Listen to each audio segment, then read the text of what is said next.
Ladies and gentlemen, when Vietnam, a dynamic manufacturing hub in Asia, upgrades its partnerships with Algeria and now South Africa to strategic level, while already holding comprehensive strategic partnerships with all 5 permanent members of the UN Security Council, it sends a very clear message. Vietnam is no longer just receiving capital. It is quietly becoming one of the architects of South connectivity in the 21st century. First, this move confirms that Vietnam's multi-direction, highly successful diplomacy is not a slogan. It is a hard asset for investors. Hanoi now enjoys its highest-tier partnerships with all P5 powers and is steadily upgrading ties with key African economies such as Algeria and South Africa.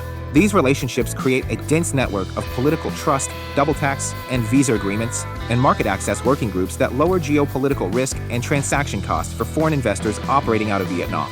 Second, the fact that Vietnam is expanding strategic ties with Africa shows that the Vietnamese economy has reached the stage where it can export capital, technology, and business models, not just labor and goods.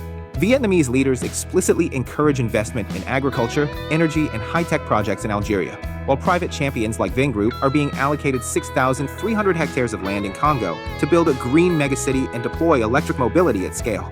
This is a powerful signal. Vietnam is gradually becoming a capital-exporting economy with growing influence in new frontiers. Third, deeper links with Africa amplify Vietnam's role as a voice and hub for the global South. The New Vietnam, South Africa Strategic Partnership explicitly aims to be a model of South cooperation and leverages frameworks like AFCFTA and future SACA trade talks.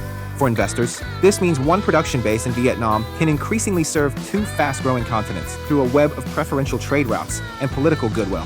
For global entrepreneurs, professionals, and families looking not only for returns, but also for a long-term base in Asia, this is a rare opportunity.